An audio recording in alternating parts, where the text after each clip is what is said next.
Hello मेरे प्यारे दोस्तों। तो कैसे हैं आप लोग? उम्मीद करते हैं अच्छे होंगे और पढ़ाई कर रहे होंगे। दोस्तों, आज का तारीख जो है 27 जुलाई है। और हम जो बात करने वाले हैं मॉर्निंग असेंबली में पूछे जाने वाले जितने भी प्रश्न है, जीके है, न्यूज़ एंड क्विज जो है, हम लोग उस पर डिस्कस करेंगे। चलिए देर ना करते हुए शुरू करते हैं आज का ये सेशन, है ना। और अपने दोस्तों को जरा शेयर कर दीजिएगा इस वीडियो को। आइए दोस्तों, तो आज का सुविचार है। सबसे पहले शुरुआत होगा आज का ये सेशन एक अच्छे सुविचार के साथ।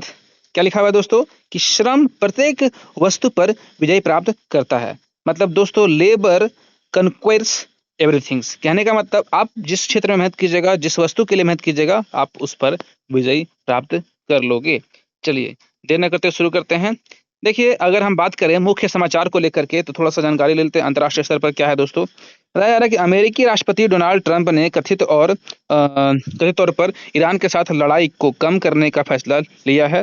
जो अमेरिका और जो है सो ईरान से लड़ाई चल रहा है, इस पर फैसला ले लिया है उन्होंने, डोनाल्ड ट्रंप ने, कि लड़ाई झगड़ा थोड़ा सा कम हो, है ना। खाड़ी देशों में अमेरिकी सैन्य अड्डों पर एयर डिफेंस की कमी के चलते ट्रंप को जाना पड़ रहा है इस तरफ जाना पड़ रहा है। 2 हफ्ते तक ईरान पर भारी बमबारी के बाद अमेरिका तनाव कम करना चाहता है।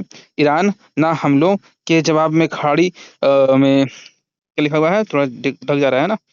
हाँ, क्या लिखा हुआ है कि ईरान पर भारी बमबारी के बाद अमेरिका तनाव कम करना चाहता है। ईरान ने हमलों के जवाब में खाड़ी में अमेरिकी कठिन ठिकानों को निशाना बनाया है। ईरान की मिसाइलों और ड्रोन को रोकने में अमेरिकी एयर डिफेंस को मुश्किल आ रही है। तो यानी कि ईरान से कहीं ना कहीं अमेरिका को दिक्कत आ रहा है, जिस कारण से डोनाल्ड ट्रंप ने फैसला लिया है कि अब है सो लड़ाई झगड़ा थोड़ा कम करें, है ना। फैसला कर लें, समझौता कर लें, और लड़ाई झगड़ा कम होने वाला है। यानी कि इसमें आपका एक समझौता होने वाला है। लिखा भी हुआ है संदर्भ में कि ईरान अमेरिका तनाव कम करने की कोशिश, ट्रंप ने लिया बड़ा फैसला। ईरान से जो अमेरिका की लड़ाई हो रही है, यहाँ अमेरिका के राष्ट्रपति डोनाल्ड ट्रंप ने फैसला लिया है कि लड़ाई झगड़ा पे जो है सो थोड़ा लगाम लगाया जाए, थोड़ा कम किया जाए। आइए अब राष्ट्रीय खबर क्या है देखते हैं, हमारे देश की खबर क्या है। तो कॉकरोच जनता पार्टी और छात्रों के 36 दिन तक चले आंदोलन के बाद धर्मेंद्र प्रधान ने शिक्षा मंत्री पद से इस्तीफा दे दिया। इसके बाद केंद्र सरकार ने शिक्षा मंत्रालय की जिम्मेदारी जो है सो केंद्रीय मंत्री प्रहलाद जोशी को सौंप दी। उन्होंने रविवार को शिक्षा मंत्री का पदभार ग्रहण किया और मंत्रालय के अधिकारियों, है ना, मंत्रालय के अधिकारियों के साथ पहली समीक्षा बैठक की। और प्रहलाद जोशी के पास पहले से मौजूद नवीन और नवीकरणीय ऊर्जा मंत्रालय का कार्यभार भी यथावत रहेगा। तो धर्मेंद्र प्रधान के इस्तीफा के बाद प्रहलाद जोशी बने शिक्षा मंत्री। दोस्तों, ये आपका इंपॉर्टेंट सा क्वेश्चन है, जीके है। अभी हमारे जो है सो केंद्रीय मंत्रिमंडल से जो धर्मेंद्र प्रधान जी जो थे, वो हमारे शिक्षा मंत्री थे, एजुकेशन मिनिस्टर थे। उनका जो है सो रेजिग्नेशन आ गया है, उन्होंने इस्तीफा दे दिया है। और बदले में जो है सो उनका पदभार जो संभालने के लिए रविवार के दिन जो लिए हुए हैं कार्यभार, वो लिए हुए हैं प्रहलाद जोशी। ठीक ना, आप याद रखिएगा, नए हमारे एजुकेशन मिनिस्टर कौन है? प्रहलाद जोशी है। ठीक ना, चलिए आगे बढ़े, चलिए आगे बढ़ते हैं दोस्तों।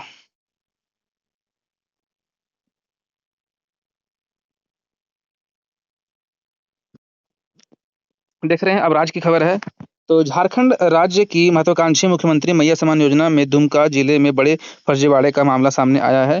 और जांच में खुलासा हुआ कि कई अप्राप्त महिलाओं ने नियमों के विपरीत योजना का लाभ लिया। और इसमें रेलवे कर्मियों, सरकारी शिक्षकों और पारा शिक्षकों की पत्नियों के अलावा पोषण सखी और एएनएम तथा चौकीदार जैसे सरकारी व्यवस्था से जुड़े कर्मचारियों के परिवार भी शामिल हैं। मामले के उजागर होने के बाद प्रशासन ने पात्र लाभुकों के नाम योजना से हटाने की कार्रवाई शुरू कर दी है। और साथ ही उनसे अब तक प्राप्त की गई राशि की वसूली की प्रक्रिया भी शुरू कर दी गई है। मैया समान योजना में बड़ा फर्जीवाड़ा हो रहा है दोस्तों दुमका से, और यहाँ पे देख रहे हैं लाभुक से राशि वसूला गया है। चलिए आगे बढ़े।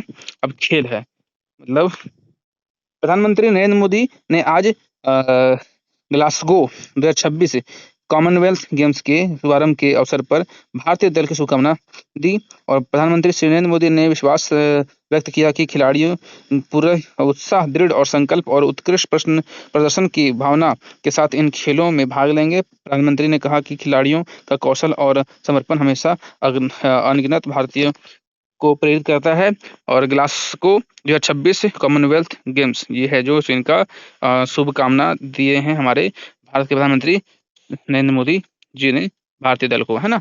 चलिए आगे बढ़ें। अब हमारा आता है दोस्तों शिक्षा, करियर, टेक्नोलॉजी से क्या है, आइए देखते हैं। बताया जा रहा है union bank of India UBI, है ना, ने अप्रेंटिस भर्ती 2026 का परिणाम जारी कर दिया है। यह भर्ती अप्रेंटिस अधिनियम 1991 के तहत आयोजित की गई थी और ऑनलाइन लिखित परीक्षा 7 जुलाई 2026 को BFSI सेक्टर स्किल काउंसिल लिखा हुआ है द्वारा आयोजित की गई थी। बैंक ने अभी अपनी जो है सो आधिकारिक वेबसाइट पर प्रोविजनल चयन जो है सो सूची जारी कर दी है ना। यूनियन बैंक अप्रेंटिस भर्ती 2026 का परिणाम जारी हो गया है, प्रोविजनल चयन सूची भी जो है सो प्रकाशित कर दी गई है। अब आते हैं हमारे जीके प्रश्न की ओर। हमारा देख रहे हैं दोस्तों 1 से 5 क्लास के बच्चों के लिए क्या है, ध्यान दीजिएगा। सवाल नंबर पहला कि बुझे पहली, वह कौन सी चीज है जो पानी पीती ही मर जाती है, मतलब वह कौन सी चीज है जो पानी पीते ही मर जाती है। दोस्तों इसका आंसर है आग। चलिए नेक्स्ट सवाल है ऑक्सीजन से हमें क्या प्राप्त होता है, तो पेड़। ऑक्सीजन हमें कहाँ से प्राप्त होता है, तो पेड़ पौधा से, ठीक ना। और 519 में एक का स्थानीय मान क्या होगा, तो 10, ठीक ना। इकाई दाही, दहाई नंबर पे है हमारा 1, तो 10 हो जाएगा। चलिए सवाल नंबर हमारा चौथा है नदियां अंत में जाकर कहाँ मिलती है, तो समुद्र में, ठीक ना। और हमारा आखिरी प्रश्न है दोस्तों इन भारत का राष्ट्रीय गान क्या है, तो जन गण मन। चलिए ये हमारा जो है सो 1 to 5 का क्वेश्चन था, हमारा ये खत्म होता है। आइए देखते हैं हमारा नेक्स्ट क्वेश्चन 6 to 8 के लिए क्या लिखा हुआ है कि झारखंड की उप राजधानी को क्या है, मतलब झारखंड की उप राजधानी कहाँ है, तो दुमका। दोस्तों ये बहुत ही इंपॉर्टेंट सवाल है, आप लोग झारखंड में है तो थोड़ा जानकारी रखिएगा। झारखंड का जो है सो मुख्य राजधानी रांची है, लेकिन उप राजधानी जो है सो दुमका है, ठीक ना। हमारा सवाल नंबर 1 खत्म हो गया। अब देखिए दूसरा सवाल है 1 किलोमीटर में कितने मीटर होते हैं दोस्तों, तो 1000। क्या हो जाएगा इसका राइट आंसर, 1000 हो जाएगा। आइए सवाल नंबर देखते हैं तीसरा। तीसरा क्या है कि आकाश का विलोम शब्द क्या है दोस्तों, तो पताल। आकाश का विलोम शब्द क्या है, पताल है दोस्तों, बहुत बढ़िया, वेरी गुड। चलिए सवाल नंबर चौथा देखते हैं। कबड्डी के एक टीम में कितने खिलाड़ी होते हैं, तो 7 खिलाड़ी होते हैं, ठीक ना। हमारा नेक्स्ट क्वेश्चन है इंडिया गेट किस शहर में है, तो इंडिया गेट जो है हमारा नई दिल्ली में है, न्यू दिल्ली में ही आपको इंडिया गेट में देखने को मिल जाएगा। कभी जो गए होंगे कमेंट जरूर कीजिएगा। चलिए कितने लोग गए हैं आप लोग कमेंट कीजिएगा इंडिया गेट। चलिए नेक्स्ट सवाल देखते हैं माध्यमिक स्तर 9 to 12 के लिए। सवाल नंबर हमारा पहला है दोस्तों, पहला क्या है कि अर्थशास्त्र का जनक किसे माना जाता है, तो एडम स्मिथ, ठीक ना। एडम स्मिथ को अर्थशास्त्र का पिता कहा गया है। चलिए सवाल नंबर दूसरा है, दूसरा क्या है कि राज्यसभा के पदेन सभापति कौन होते हैं, तो उपराष्ट्रपति, ठीक ना। राज्यसभा के जो है सो पदेन सभापति उपराष्ट्रपति होते हैं, वाइस प्रेसिडेंट। चलिए सवाल नंबर तीसरा है क्षेत्रफल की दृष्टि से विश्व में भारत का स्थान कौन सा है, 7वां, मतलब 7वें नंबर पर हमारा भारत आता है दोस्तों। क्षेत्रफल की दृष्टि से हमारा भारत जो है सो अपना स्थान रखता है, कितना बड़ा है, वो 7 नंबर पे है ना, सबसे ज्यादा अगर क्षेत्रफल में बात करें। चलिए नेक्स्ट सवाल देख रहे हैं क्या है कि निकट दृष्टि दोष को दूर करने के लिए किस लेंस का उपयोग किया जाता है, तो अवतल लेंस, ठीक ना। निकट दृष्टि दोष को दूर करने के लिए अवतल लेंस का उपयोग किया जाता है, और वही पूछ देगा दूर दृष्टि दोष को खत्म करने के लिए क्या किया जाता है, तो उत्तल लेंस। चलिए सवाल नंबर 5वां है जय जवान जय किसान का नारा किसने दिया, लाल बहादुर शास्त्री ने। दोस्तों हमारे सारे प्रश्न क्लियर हो गए हैं और आज की जो महत्वपूर्ण तिथि है वो है 27 जुलाई, डॉक्टर APJ अब्दुल कलाम की पुण्यतिथि है। 27 जुलाई 2015 को जो है so doctor APJ Abdul Kalam का निधन हुआ था, ठीक ना। और वे भारत के 11वें राष्ट्रपति थे और प्रसिद्ध वैज्ञानिक भी थे। मिसाइल मैन ऑफ इंडिया के नाम से उन्हें जाना जाता है।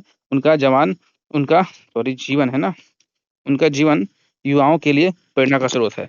APJ अब्दुल कलाम हमारे लिए बहुत ही बड़े मोटिवेशनल जो है सो ग्रेट मैन रहे हैं, इनसे हमें बहुत कुछ सीख लेनी चाहिए। चलिए दोस्तों इनका आज का पुण्यतिथि है, इनको भी सत सत नमन। तो आज का हमारा सेशन खत्म होता है एक वर्ड ऑफ द डे के साथ। देख रहे हैं क्या लिखा हुआ है, एडमायर, मतलब प्रशंसा करना। एडमायर का मतलब क्या होता है दोस्तों, प्रशंसा करना। मैं आपकी ईमानदारी की प्रशंसा करता हूं, तो आई एडमायर योर ऑनेस्टी, ठीक ना। चलिए प्रेरक प्रसंग भी है ना, चलो इसको पढ़ लेते हैं, थोड़ा सा आप लोग को भी समझ में आ जाएगा क्या है। तो जब महात्मा गांधी शुरू कर रहे हैं ना, जब महात्मा गांधी साउथ अफ्रीका में वकालत करते थे, तब वह चाय पीते थे। चाय में खूब चीनी डालते थे। दिन में 6 से 8 कप चाय आराम से पी जाते। एक बार उनके मित्र ने उनसे कहा कि इतनी चीनी खाओगे तो बीमार पड़ जाओगे। गांधी जी हँस दिए और कहा, मैं तो वकालत करता हूँ, मेहनत कहाँ करता हूँ। अच्छा, फिर क्या बोल रहे हैं, एक दिन उन्हें एहसास हुआ कि चीनी एक लत है। आदमी चीनी के बिना रह नहीं पाता। गांधी जी ने सोचा, अगर मैं छोटी-सी चीनी भी नहीं छोड़ सकता, तो अंग्रेज की गुलामी कैसे छोड़ूँगा? खुद पर कंट्रोल कैसे करूँगा? बहुत ही अच्छी बात है, गांधी जी ने अपना जो है सो आदत बदलने का यहाँ पे जो है सो प्रयत्न करने की कोशिश कर रहे हैं लगता है। संकल्प लिया उन्होंने, मतलब मैंने कहा ना कि उन्होंने आप प्रयत्न करेंगे कि कैसे चीनी की आदत को छुड़ाया जाए। तो उन्होंने संकल्प लिया कि चीनी खाना बंद कर देंगे।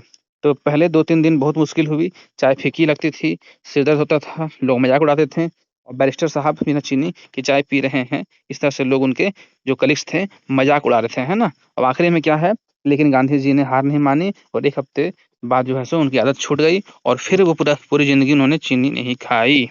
तो इस कहानी से हमें सीख क्या मिलती है कि संकल्प की शक्ति, मतलब हम अगर संकल्प ले लें, है ना, कसम खा लें, तो एक बार मन बना लें, तो कभी भी आदत छोड़ी जा सकती है। अगर बुरी आदत आपको है, आपकी नहीं छूट रही है, तो आप उसको छोड़ सकते हैं। आपको कसम खाना पड़ेगा, संकल्प लेना पड़ेगा। यही हम लोग को इस कहानी से सीख मिलती है। तो दोस्तों, यही मोटिवेशनल स्टोरी के साथ हमारा जो है सो आज का ये सेशन खत्म होता है। थैंक यू, धन्यवाद सभी को। जय झारखंड, जोहार सभी को। शुभ दिन, सबका दिन शुभ हो। Thank you.